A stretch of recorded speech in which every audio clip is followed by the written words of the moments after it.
ప్రపంచంలో ఎక్కడా లేని విగ్రహాన్ని మీరు ఇప్పుడు చూడబోతున్నారు.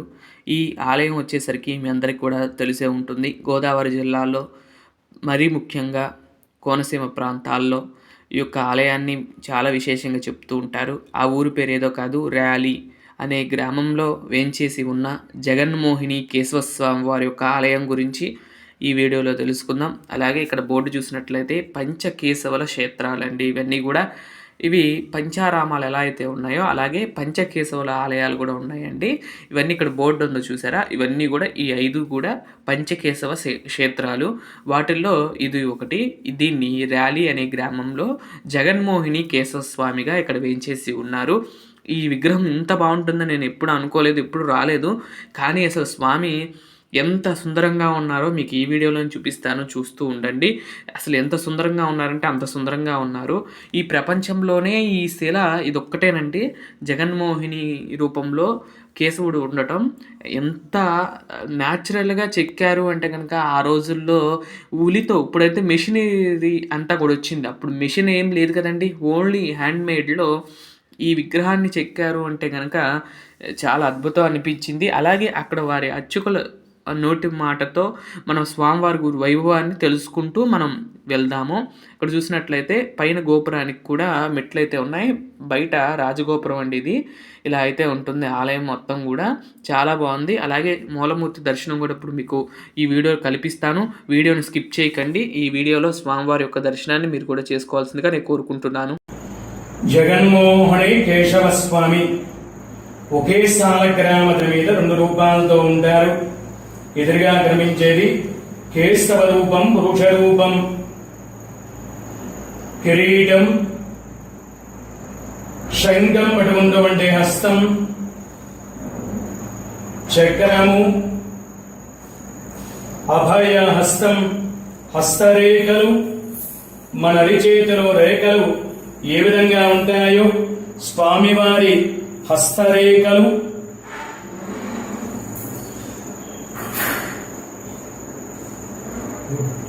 గద పట్టుకుంటే హస్తం, ఉంగరాలు, గోళ్ళు, వాటి నైపుణ్యత, గద,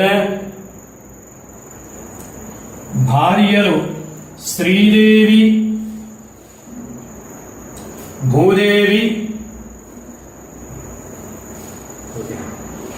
గరుత్మంతుడు పాదసేవ చేస్తున్నారు. విష్ణు పాదోద్భవం గంగ, 2 పాదాల మధ్యన చిన్న గంగాదేవి విగ్రహం ఉంది. ఆ గంగాదేవి విగ్రహం నుంచి గంగ నిరంతరం చమాయిస్తూ ఉంటుంది. ఎంత వేసవకాలం అయినా సరే పాదాల మధ్య నుంచి గంగ రావడం అనేది ఇక్కడ విశేషం అన్నమాట.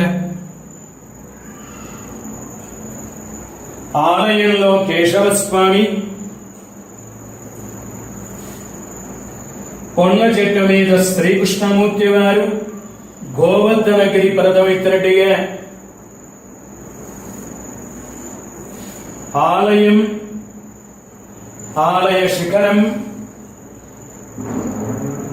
దశావతారముల మధ్య కూర్మ, వరాహ, నారసింహ, బుద్ధ, కలికవతారములు, తుంబుర నారదలు గానం చేస్తున్నారు. కిన్నెర కింపురుషులు పుష్పమాల వేస్తున్నారు. రంభ, ఊర్వశి నాట్యం చేస్తున్నట్టుగా, ఆదిశేషు పడగ విప్పినట్టుగా ఇది పురుష రూపం. వెనక వైపున జగన్మోహని ఆకారం, స్త్రీ ఆకారం, శిఖా చామంతి పువ్వు అలంకరణ, పురులు, వాటి యొక్క నైపుణ్యత, పవిటి చెంగు, రవికాంచు, చేతులకు దండకడియాలు, కచ్చాపు చెరగట్టుకున్నారు. కుడికాలి తొడ మీద పుట్టుమచ్చ, పద్మినీ జాతి స్త్రీ లక్షణం, తెల్లగా పొడుగ్గా ఉంది పుట్టుమచ్చండి. కాళ్ళ కందెలు, గజ్జెలు. ఈ జగన్మోహని ఆకారంతో స్వామివారు స్వయం వ్యక్తంగా వెలిసారండి. ఇక్కడ విన్నారు కదండి స్వామివారి యొక్క వైభవాన్ని. ఇక్కడ స్వామివారు సాలగ్రామ శిలగా ఇక్కడ వేంచేసి మనకు దర్శనాన్ని ఇస్తూ ఉన్నారంటండి.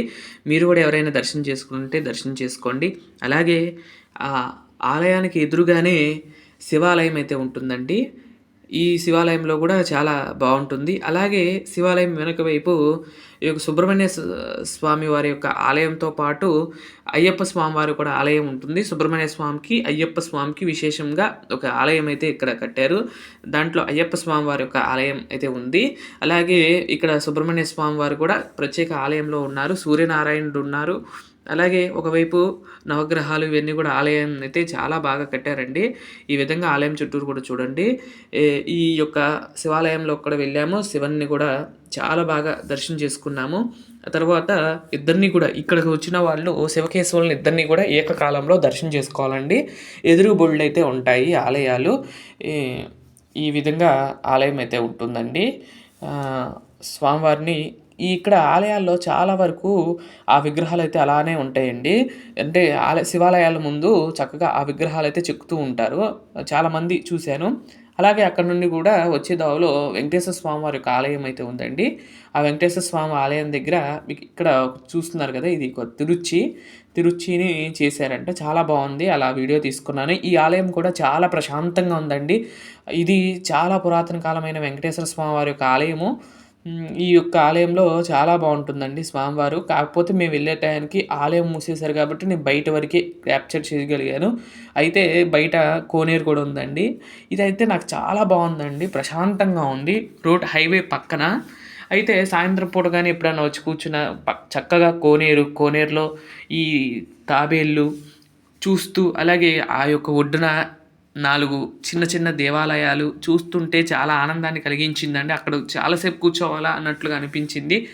చూడండి, ఇట్లా 4 గుళ్ళు అయితే ఉన్నాయి ఒడ్డున. ఒక్కొక్క గుళ్ళో ఒక్కొక్క శివలింగం, ఒక దాంట్లో వరాహస్వామి వారు అలా పుష్కరిణి ఒడ్డున ఉన్నట్లుగా ఉన్నారు. ఈ విధంగా పుష్కరిణి మొత్తం కూడా చూడండి. మధ్యలో శేష సాయిగా స్వామివారు దర్శనం ఇస్తూ ఉన్నారు. ఈ విధంగా ఆలయం చుట్టూరు కూడా ఉంది.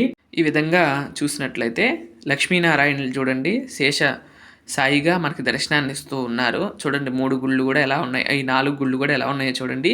తర్వాత అక్కడ చూసినట్లయితే వెంకటేశ్వర స్వామి వారి ఆలయం, పక్కన పద్మావతి అమ్మవారి ఆలయం, ఇద్దరు ఆలయాలతో కూడి ఉన్నాయి. ఆ తర్వాత కొంచెం అక్కడే దగ్గరలో స్ఫటికలింగ ఆకారంలో ఉంటారండి. అన్నపూర్ణ సమేత స్ఫటికేశ్వర స్వామి వారని ఆలయం అయితే ఉంది. ఈ ఆలయం కూడా మేము చూసాము.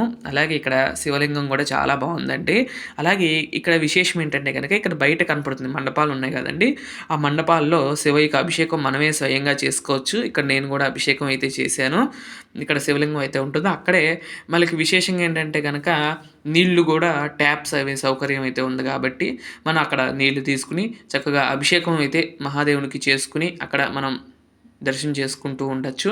అలాగే ఇక్కడ 12 జ్యోతిర్లింగాలు ఉంటాయి కదండి. 12 జ్యోతిర్లింగాలకు కూడా అభిషేకం చేసుకోవచ్చు మనం. ఒకరోజు కనుక ఒక పూట ఉదయం వస్తే కనుక చక్కగా మనమే స్వామివార్లందరికీ కూడా అభిషేకం చేసుకోవచ్చు. చాలా ఆనందాన్ని కలిగించింది. ఇక చూసారా, అన్ని శివలింగాలు అయితే ఉన్నాయి.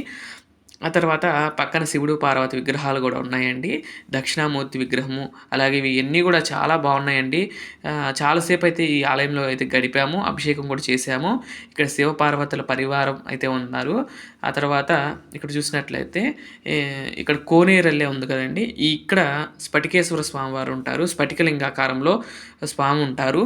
ఇప్పుడు కూడా నీళ్లతో ఉంటారంటండి. సంవత్సరంలో ఒక్కరోజు అందరినీ కూడా అలా ఎలో చేసి స్వామివారి దర్శనం అయితే ఉంటుందంటండి. ఇలా కాకపోతే మేము వెళ్ళినప్పుడు నీళ్ళు అయితే లేవు, కానీ శివలింగం అయితే మాకు కనపడలేదంటే ఆ మండపం అడ్డొచ్చటం వల్ల. ఆ మండపం కింద అయితే ఉన్నారంట స్వామి. అదిగోండి అక్కడ ఒక లైన్ వెళ్ళే కనపడుతుంది కదా మట్టిగా, అక్కడ వరకు కూడా నీళ్లు నింపి అట్టి పెడతారంటండి. ఎందుకో మేము వెళ్ళినప్పుడు మాత్రం నీళ్ళు లేవు, మిగతా అయినప్పుడు మాత్రం నీళ్ళు ఉంటాయంటండి. పాతాళ లింగంగా కూడా అంటూ ఉంటారంటండి. ఆ తర్వాత ఇక్కడ చూసినట్లయితే పంచాయతనం అంటారు కదండి. సూర్యుడు, చంద్రుడు, అలాగే సూర్యుడు, తర్వాత ఇవన్నీ కూడా ఉంటాయి పంచాయతంలో ఉంటాయి కదండి విష్ణుమూర్తి. అలానే ఇక్కడ కూడా అయితే ఉన్నారండి. ఇక్కడ సూర్యనారాయణని చూడండి ఎంత బాగున్నారు. చాలా చాలా బాగున్నాయండి విగ్రహాలు కూడా. చాలా ముద్దుగా చిన్నగా ఉన్నాయి. అవి కూడా మీకు చూపిస్తున్నాను చూడండి. ఆ తర్వాత ఇక్కడ చూసినట్లయితే వివిధ దేవతలందరూ కూడా ఉపాలయాల్లో వేంచేసి ఉన్నారు. ఈ విధంగా చుట్టూరు కూడా ఆలయం చూడండి. కాకపోతే మేము ఆలయం మూసే సమయానికి వెళ్ళాం కాబట్టి కొంచెం లేట్ అయింది. అలాగే ర్యాలీలో స్వామివారి యొక్క నైవేద్యం స్వీకరించాం, అంటే అన్నప్రసాదాన్ని స్వీకరించాం కాబట్టి అక్కడ కొంచెం లేట్ అవటం వల్ల ఇక్కడ ఆలయం మూసేయటం అనేది జరిగిందండి. లేదంటే కనుక అక్కడ అయ్యేది. ఇక్కడ లక్ష్మీ గణపతి ఆలయం అంటే ఒక మూలన ఉంటారు. అలాగే ఇక్కడ చూసినట్లయితే సుబ్రహ్మణ్య స్వామి, ఇక్కడ కూడా నాగాకారంలో సర్పాకారంలో ఉన్న సుబ్రహ్మణ్య స్వామి మీరు దర్శనం చేసుకుంటున్నారు. ఇక్కడ ఆ మూలన కళ్యాణ మండపం అయితే ఉందండి. కళ్యాణోత్సవాలు, వివిధ ఉత్సవాలు ఇక్కడ జరుగుతూ ఉంటాయంట. అలాగే ఇక్కడ చండికేశ్వరుడు ఉన్నారు చూడండి. చండికేశ్వరుడికి కొన్ని చోట్ల మాత్రం ప్రత్యేకమైన ఆలయాలు ఉంటాయి. అలాగే ఇక్కడ కూడా ప్రత్యేకమైన ఆలయం ఉంది. కళ్యాణ మండపం చూడండి ఎంత బాగుందో. తర్వాత ఆ చివర ఇంకో అమ్మవారి ఒక ఆలయం కూడా ఉన్నది. ఇక్కడ కూడా చూసినట్లయితే చాలా బాగుందండి. ఆలయం మొత్తం కూడా చాలా విశేషంగా అయితే ఉన్నారు. అక్కడ అమ్మవారిని కూడా చూశారు కదండి, అమ్మవారిని కూడా చూడండి. అన్నపూర్ణాదేవిగా అమ్మవారు అక్కడ దర్శనాన్ని ఇస్తూ ఉన్నారు. అలాగే చూసారా, పంచబిల్వం అంటారు చూడండి, చిన్న సైజులో పంచబిల్వాలండి. అవి ఒక బెల్వదళం కోసి స్వామికి అయితే సమర్పించడం జరిగిందండి. ఇప్పుడు చూపిస్తున్నాను చూడండి, ఆ యొక్క బెల్వదళాన్ని స్వామికి సమర్పించటం జరిగినది. చూసారా, అదిగోండి ఇలా ఉందండి. ఇవి పంచబిల్వం అంటారా 9 బిల్వాల అని అంటారా తెలియదు, కానీ నేనైతే 9 అనుకుంటున్నాను. అంటే 9 రేఖలు ఉన్నాయి కాబట్టి 9 ఉన్నాయి అనుకున్నాను, కానీ పంచబిల్వాలు కూడా ఉంటాయి. అవి అలా రకాలు ఉంటాయండి. ఇదిగోండి ఇక్కడ ఈ విధంగా చూసినట్లయితే స్ఫటికలింగము, ఆ పక్కన అన్నపూర్ణాదేవి అయితే అలా ఉంటారంటండి. ఆ కోనేరులో అక్కడ ఫోటో మీకు చూపించాను. ఆ తర్వాత ఇదంతా కూడా చూడండి, ప్రాంగణం అంతా కూడా చాలా బాగుంటుంది. అలాగే ఇటు కోనసీమ ప్రాంతాల్లో కంపల్సరీ దేవాలయాల మీద సూర్యనారాయణుడి యొక్క విగ్రహం అయితే ఉంటుంది. నేను వాడపల్లి కూడా వెళ్ళాము. వాడపల్లిలో కూడా అలానే ఉంది. తర్వాత ఇక్కడ కూడా చూసినట్లే ఇక్కడ కూడా అలానే ఉండటం చాలా ఆనందాన్ని కలిగించింది. అంటే ఇక్కడ సూర్యనారాయణకి ఎక్కువ పూజలు అనుకున్నాను. చాలా వరకు రథసారథులు లేదంటే సూర్యుడు అంతా ఉంటూ ఉంటుంది. నేను చూసినంత వరకు కూడా ఈ విధంగా ఆ తర్వాత బయలుదేరేసి వచ్చేయటం జరిగిందండి. అలాగే ఈ వీడియోలోనే మనకి ఉండ్రాజవరంలో వేయించేసి ఉన్న శ్రీ వెంకటేశ్వర స్వామి వారి యొక్క ఆలయం బయట వైపు కూడా మీకు చూపిస్తూ ఉంటాను. అవి కూడా చూడండి. ఇక్కడ ఉండ్రాజవరంలో వెంకటేశ్వర స్వామి వారి ఆలయం ముందు పెద్ద ఆంజనేయ స్వామి విగ్రహం ఉంటుందండి. ఈ విధంగా చూసారా, మొత్తం కూడా ఆలయం అయితే ఇలా ఉంటుంది. ప్రాంగణం అంతా కూడా చాలా బాగుందండి. చాలా చక్కగా ఉంది, నీట్గా మెయింటైన్ చేస్తున్నారు. అలాగే ఇక్కడ చూసినట్లయితే చాలా చిన్న విగ్రహం అండి, చాలా నీట్గా చెక్కారండి. పంచలోహ విగ్రహంలో ఎలా అయితే చెక్కుతారో ఆ విధంగా అయితే చెక్కటం జరిగింది. మీకు కూడా చూపిద్దామని ఈ వీడియో చిన్న బిట్ అయితే తీశాను. చూడండి, దగ్గరగా చూపిస్తాను. స్వామివారిని ఎంత ముద్దుగా చెక్కారంటే కనుక మూలమూర్తి ఎంత సుందరంగా ఉన్నారో అంతకన్నా సుందరంగా ఈ మూర్తి కనిపిస్తూ ఉన్నారు. చాలా బాగున్నారు. ఈ విధంగా అక్కడ కూడా చూసిన తర్వాత పంచకేశవ క్షేత్రాల్లో మొట్టమొదటిది ఈ ఆలయం అండి. ఇక్కడ చూసినట్లయితే ఈ ఆలయం వచ్చేసరికి తణుకులో అయితే ఉంది. తణుకు పట్టణంలో ఈ యొక్క ఆలయం అయితే ఉందండి. ఈ ఆలయం మొట్టమొదటి కేశవ క్షేత్రము. ఈ ఆలయం చాలా బాగుంటుందండి. ఇది దేవతల చేత కట్టడం జరిగిందని చెప్తారు. నారద ప్రతిష్టగా ఈ యొక్క ఆలయాన్ని, ఈ యొక్క స్వామివారిని పూజిస్తూ ఉంటారు కాబట్టి ఇదొక క్షేత్రం అండి. మీరు కూడా దర్శనం చేసుకోండి. మీరు కూడా తణుకు వెళ్ళినప్పుడు ఈ యొక్క ఆలయాన్ని దర్శనం చేసుకోండి. మీకు కూడా ఆ స్వామివారి యొక్క ఆశీస్సులు పొందుతాయి కాబట్టి ఈ విధంగా ఈ కేశవ స్వామివారి ఆలయాన్ని కూడా దర్శనం చేసుకొని, స్వామివారు కూడా చాలా బాగుంటారు లోపల. ఈ విధంగా ఆలయం అయితే పురాతన కాలమైన ఆలయము. అలాగే ఈ ఆలయంలో బావి కూడా ఉందండి. చాలా ప్రశాంతంగా ఉందండి ఆలయము. ప్రశాంతంగా ఎవరూ లేరు. స్వామివారిని చాలా బాగా దర్శనం చేసుకున్నామండి. చూడండి, సుదర్శన చక్ర తలవార్లు. స్వామివారి యొక్క గోపురం దర్శనం చేసుకుంటే లేదా ద్వైస్తంభం దర్శనం చేసుకుంటే మూలమూర్తి దర్శనం చేసుకున్నట్లేనండి. అత్యంత ఫలితాన్ని ఇస్తూ ఉంటాయి. మీరు కూడా దర్శనం చేసుకోండి. ఈ విధంగా ఇవన్నీ కూడా చూడటం జరిగింది. ఇక్కడ చూసినట్లయితే హనుమాన్ జంక్షన్, హనుమంతుడు కూడా చూడండి. అక్కడ నుండి బయలుదేరి మేము సొంత ఊరికి అయితే వచ్చేసాను, రేపల్లె. ఇదండి ఈరోజు వీడియో. మరొక మంచి వీడియోతో రేపటి వీడియోలో కలుస్తాను. అంతవరకు సెలవు.